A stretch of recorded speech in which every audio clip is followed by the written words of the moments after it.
بسم الله الرحمن الرحيم. بسم الله الرحمن الرحيم. الحمد لله رب العالمين والعاقبة للمتقين والصلاة والسلام على خير خلقه سيدنا ومولانا محمد وآلہ واصحابہ اجمعین. عزیز طلبہ، شرح ملجامی کا سبق نمبر 187 شروع کر رہے ہیں. سبق کو ویعرب المستثنی سے لے کر او مثل ذالک تک پڑھیں گے. ویعرب ای المستثنی علی حسب العوامل، مستثنی معرب ہوگا عوامل کے اعتبار سے. ای بما یقتضیہ العامل من الرفع والنصب والجر، یعنی مستثنی اس کے مطابق ہوگا جو عامل تقاضا کرتا ہے رفع، یعنی رفع نصب جر کا. اذا کان المستثنی منہ غیر مذکور، جب مستثنی منہ غیر مذکور ہو. ویختص ذلک المستثنی باسم المفرغ، اور مختص ہے یہ مستثنی مفرغ کے نام سے. لأنہ فرغ لہ العامل عن المستثنی منہ، کیونکہ فارغ کر دیا گیا ہے اس کے لیے عامل مستثنی منہ سے. فالمراد بالمفرغ المفرغ لہ، مفرغ سے مراد مفرغ لہ ہے. کما یراد بالمشترک المشترک فیہ، جس طرح کے مشترک سے مراد لیا جاتا ہے مشترک فیہ. وہو ای والحال ان المستثنی واقع فی غیر الکلام، اور حال یہ ہے کہ مستثنی واقع ہو فی غیر الکلام الموجب، کلام غیر موجب میں. واشترط ذالک، مصنف نے اس کو شرط قرار دیا ہے لیفید فائدۃ صحیحۃ، تاکہ فائدہ دے فائدہ صحیحہ. مثل ما ضربنی الا زید، جیسے کہ ما ضربنی الا زید ہے. اذ یصح، اس لیے کہ درست ہے. اللہ یضرب المتکلم احد الا زیدا، کہ متکلم کو کوئی ایک بھی نہ مارے سوائے زید کے. بخلاف ضربن الا زید کے. اذ لا یصح، اس لیے کہ درست نہیں ہے. ان یضرب کل احد المتکلم الا زیدا، کہ ہر ایک متکلم کو مارے سوائے زید کے. الا ان یستقیم المعنی، مگر یہ کہ معنی درست ہو. بان یکون الحکم، بئی طور پر کہ حکم جو ہے مما اس قبیل سے ہو. یصح ان یثبت علی سبیل العموم، کہ درست ہو اس کا ثابت ہونا عموم کے طریقے پر. نحو قول کا، جس طرح کہ آپ کا یہ قول ہے کل حیوان یحرک فکہ الاسفل عند المضغ الا التمساح. او یکون ہناک قرینۃ دالۃ، یا وہاں پر کوئی ایسا قرینہ ہو جو دلالت کرے علی ان المراد بالمستثنی منہ بعض معین، کہ مستثنی منہ سے مراد ہے بعض معین. یدخل فیہ المستثنی قطعا، جو جس میں داخل ہے مستثنی قطعی طور پر. مثل قرأت الا یوم کذا، ای اوقعت القراءۃ کل یوم الا یوم کذا، کہ میں نے قرات کو واقع کیا ہر دن سوائے ان دنوں کے. لظہور انہ لا یرید المتکلم جمیع ایام الدنیا، اس بات کے ظاہر ہونے کی وجہ سے کہ متکلم ارادہ نہیں کرتا دنیا کے تمام دنوں کا. بل ایام الاسبوع، بلکہ ہفتے کے اتنے دنوں کا. اوش شہر، یا مہینے کے اتنے دنوں کا. او مثل ذالک، یا اس کے مثل کا. وَيُعْرَبُ عَلَى حَسْبِ الْعَوَامِلِ إِذَا كَانَ الْمُسْتَثْنَى مِنْهُ غَيْرَ مَذْكُورٍ. صاحب کافی فرماتے ہیں کہ مستثنی منہ مذکور ہو اور مستثنی کلام موجب میں واقع ہو تو مستثنی کا اعراب عامل کی تقاضے کے مطابق ہوگا. اگر عامل رفع کا تقاضا کرتا ہے تو مستثنی مرفوع ہوگا. اگر نصب کا تقاضا کرتا ہے تو مستثنی منصوب ہوگا. اگر جر کا تقاضا کرتا ہے تو مستثنی مجرور ہوگا. وَيُعْرَبُ أَيِ الْمُسْتَثْنَى، علامہ جامی نے بتلا دیا کہ وَيُعْرَبُ میں ہوا ضمیر کا مرجع مستثنی ہے. علی حسب العوامل، عوامل کے اعتبار سے ہوگا. ای بما یقتضیہ العامل، یعنی جس کا عامل تقاضا کرے گا اس کے مطابق ہوگا. من الرفع والنصب والجر، یہ ما کا بیان ہے کہ ما سے مراد رفع نصب جر ہیں. عامل رفع کا تقاضا کرے گا تو اس کے مطابق ہوگا، نصب کا تقاضا کرے گا تو اس کے مطابق ہوگا، جر کا تقاضا کرے گا تو مستثنی اس کے مطابق ہوگا، یعنی مجرور ہوگا. اذا کان المستثنی منہ غیر مذکور، جس وقت مستثنی منہ مذکور نہ ہو. ویختص ذلک المستثنی باسم المفرغ، اور مختص ہیں یہ مستثنی مفرغ کے نام سے. اس عبارت کے ذریعے سے علامہ جامی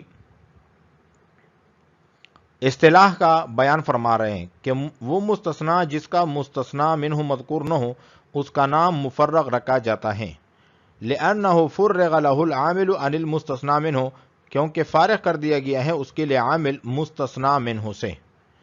تو اس عبارت کے ذریعے سے وجہ تسمیہ بیان فرما رہے ہیں کہ اس کا نام مفرغ اس لیے رکھا گیا کہ اس کی وجہ سے عامل کو مستثنا منہ سے فارغ کر دیا گیا۔ فالمراد بالمفرغ المفرغ لہو، کہ مفرغ سے مراد مفرغ لہو ہے۔ یہ عبارت ایک سوال کا جواب ہے۔ سوال یہ ہوتا ہے کہ مستثنا مفرغ کا معنی ہے فارغ کیا ہوا، حالانکہ مستثنا تو فارغ کیا ہوا نہیں ہے بلکہ یہ تو مفرغ لہو ہے، یعنی اس کے لیے عامل کو فارغ کیا گیا ہے، لہذا اس کا نام مفرغ نہیں بلکہ مفرغ لہو ہونا چاہیے۔ تو اس کا جواب یہ ہے کہ مفرغ سے مفرغ لہو ہی مراد ہے، جیسے مشترک سے مراد مشترک فی ہوتا ہے۔ کما یراد بالمشترک المشترک فی ہے، جس طرح کے مشترک سے مراد لیا جاتا ہے مشترک فی۔ وہوا ای والحال ان المستثنى واقع۔ علامہ جامی نے وہوا سے بتلا دیا، یہاں سے ترکیب بتلا رہے ہیں ای والحال، والحال کے ذریعے سے ترکیب بتلا رہے ہیں کہ یہاں پر جو واو ہیں یہ واو حالیہ ہیں، اور یوربو کی ہوا ضمیر سے یہ حال ہے جس کا مرجع مستثنا ہے۔ والحال، اور حال یہ ہے ان المستثنا واقع، کہ مستثنا واقع ہو فی غیر الکلام الموجب، غیر کلام موجب میں۔ واشترط ذلك لیفید فائدۃ صحیحۃ، مصنف نے اس کو شرط قرار دیا ہے تاکہ فائدہ دے فائدہ صحیحہ۔ اس عبارت میں شارح رحمہ اللہ تعالی مستثنا مفرغ کے لیے کلام غیر موجب کی قید لگانے کی وجہ اور دلیل بیان فرما رہے ہیں۔ وہ دلیل یہ ہے کہ کلام میں جب مستثنا مفرغ ہو تو کلام غیر موجب ہونے کی صورت میں عام طور پر معنی صحیح بنتا ہے اور کلام کا فائدہ حاصل ہوتا ہے، اور کلام موجب ہو تو عام طور پر معنی صحیح نہیں بنتا اور کلام کا فائدہ حاصل نہیں ہوتا۔ اس لیے مستثنا مفرغ کے لیے کلام غیر موجب کی قید لگائی ہے، جیسے ما ضربنی الا زیدن، یہ تو درست ہیں، اور ضربنی الا زیدن یہ درست نہیں ہے، کیونکہ پہلی مثال کا معنی یہ ہے کہ متکلم کو کسی نے بھی نہیں مارا سوائے زید کے، کہ صرف زید نے متکلم کو مارا ہے اور کسی نے نہیں مارا، یہ معنی درست ہے۔ اور دوسری مثال کا معنی ہے کہ متکلم کو سب لوگوں نے مارا ہے البتہ زید نے نہیں مارا، اور یہ معنی درست نہیں ہے، کیونکہ ایسا ممکن نہیں ہے کہ متکلم کو زید کے علاوہ دنیا کے تمام لوگ ماریں۔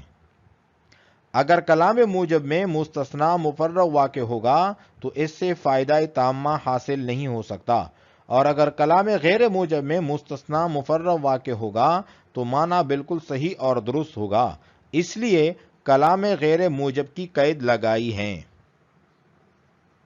واشترط ذالک، اور کلام غیر موجب کی شرط لگائی ہے مصنف نے لیفید فائدۃ صحیحۃ، تاکہ فائدہ دے فائدہ صحیحہ۔ یہ شرط مثل ما ضربنی الا زید اذ یصح، اس لیے کہ یہ بات درست ہے اللہ یضرب المتکلم احد الا زیدا، کہ نہ مارے متکلم کو کوئی ایک سوائے زید کے، بخلاف ضربنی الا زید کے، اذ لا یصح، کہ یہ بات درست نہیں ہے ان یضرب کل احد المتکلم الا زیدا، کہ ہر ایک مارے متکلم کو سوائے زید کے، الا ان یستقیم المعنی۔ یہ عبارت گزشتہ عبارت سے استثناء کے طور پر ہیں۔ گزشتہ عبارت میں یہ بیان کیا گیا تھا کہ اگر کلام غیر موجب ہو اور مستثنا منہ مذکور نہ ہو، یعنی مستثنا مفرغ ہو، تو مستثنا کا اعراب عامل کے تقاضے کے مطابق ہوگا۔ اس میں کلام غیر موجب کی قید لگائی گئی تھی، کیونکہ مستثنا مفرغ میں معنی اس وقت صحیح اور درست ہوتا ہے جب کلام غیر موجب ہو۔ اب یہ بیان کر رہے ہیں کہ اگر کلام موجب ہو اور مستثنا منہ مذکور نہ ہو، یعنی مستثنا مفرغ ہو اور معنی درست ہو جائیں، تو اس صورت میں بھی مستثنا پر عامل کے تقاضے کے مطابق اعراب آئے گا۔ شرط یہ ہے کہ کلام موجب کی صورت میں معنی صحیح ہو. پھر معنی کے درست ہونے کی دو صورتیں ہیں. نمبر ایک، معنی درست ہو، اس کی پہلی صورت یہ ہے کہ حکم ایسا ہو کہ اس کا اثبات علی سبیل العموم صحیح ہو، پھر اس سے استثناء کیا جائے، جیسے کل حیوان یحرک فکہ الاسفل عند المضغ الا التمساح، یعنی ہر حیوان کانے اور چبانے کے وقت اپنے نیچے والے جبڑے کو حرکت دیتا ہے سوائے مگرمچھ کے کہ وہ اوپر والے جبڑے کو حرکت دیتا ہے. اس جگہ فک کے اسفل جو ہیں اس کی تحریک کا حکم ہر حیوان کے لیے لگانا صحیح ہے، تو اس سے تمساح کا استثناء بھی صحیح ہے. پس تمساح کو جو رفع کا اعراب دیا گیا ہے وہ عامل کے تقاضے کے مطابق دیا گیا ہے، کیونکہ عامل یحرکو کا تقاضا رفع کا ہے، لہذا اس کو یحرکو کا فاعل ہونے کی وجہ سے رفع دیا گیا. الا ان یستقیم المعنی، مگر اس وقت درست ہے کہ جب معنی درست بنتا ہو. بے ان یکون الحکم، بعین طور پر کہ حکم جو ہے مما اس قبیل سے ہو، یصح ان یثبت علی سبیل العموم، کہ درست ہو اس کا ثابت ہونا عموم کے طریقے پر. نحو قول کا، جس طرح کہ آپ کا یہ قول کل حیوان یحرک فکہ الاسفل عند المضغ الا التمساح، او یکون ہناک قرینۃ دالۃ. یہاں سے معنی کے استقامت کا، معنی کے درست ہونے کا دوسری صورت جو ہے وہ ذکر کر رہے ہیں کہ کلام میں ایسا قرینہ پایا جاتا ہو جو اس بات پر دلالت کرے کہ مستثنی منہ سے ایسے بعض معین افراد مراد ہیں جن میں مستثنی یقیناً داخل ہیں، جیسے قرأت الا یوم کذا، جس کا معنی یہ ہے کہ میری جانب سے تمام دنوں میں قرات واقع ہوئی مگر ایک دن مثلا یوم جمعہ میں نہیں ہوئی. یہاں کلام موجب میں مستثنی منہ غیر مذکور ہیں اور معنی بھی صحیح ہے، اس لیے کہ یہ بات ظاہر ہے کہ متکلم کا مقصد یہ نہیں ہے کہ میں نے زندگی بھر تمام دنوں میں قرات کی مگر ایک فلاں دن نہیں کی، کیونکہ تمام دنوں کا قرات میں احاطہ کرنا ممکن نہیں ہے، بلکہ مقصود متکلم کا یہ ہے کہ ہفتے کے ایام یا مہینے کا ایام یا زیادہ سے زیادہ سال کے ایام میں قرات کی، صرف ایک دن کا ناغہ ہو گیا ہے.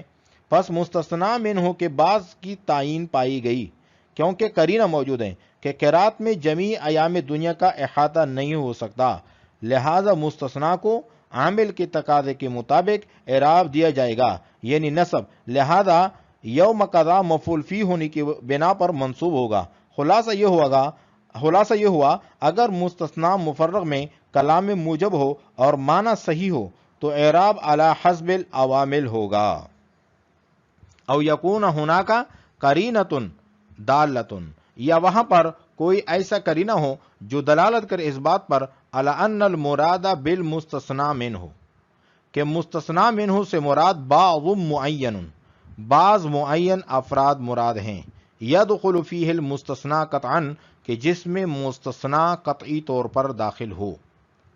مثلو قرأت الا یوم کذا، جس طرح کہ قرأت الا یوم کذا ہے، ای اوقعت القراءۃ کل یوم الا یوم کذا، کہ میں نے واقع کیا ہے قرات کو ہر دن مگر یعنی سوائے اتنے دنوں کے. لظہور انہ لا یرید المتکلم جمیع ایام الدنیا، اس بات کے ظاہر ہونے کی وجہ سے کہ متکلم کا ارادہ دنیا کے تمام دن مراد نہیں ہیں، بل ایام الاسبوع، بلکہ ہفتوں کے اتنے دن مراد ہیں، او شہر، یا مہینے کے اتنے دن مراد ہیں، او مثل ذالک، یا اس جیسے کوئی اور دن مراد ہیں.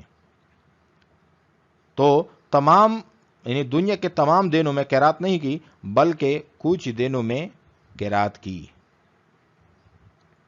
کہ میں نے تمام دنوں میں یعنی قرات کو واقع کیا مگر اتنے دنوں کے، سوائے اتنے دنوں کے. تو مراد یہ ہے متکلم کا کہ دنیا کے تمام دن مراد نہیں ہیں بلکہ ہفتے کے اتنے دن مراد ہیں، مہینے کے اتنے دن مراد ہیں، یہ ایس جیسے اور اتنے دن مراد ہیں. آج ہم نے پڑھا ہے وَيُعْرَبُ الْمُسْتَثْنَى سے لے کر او مثل ذَلِكَ تک۔ وعلیکم السلام ورحمۃ اللہ تعالی وبرکاتہ۔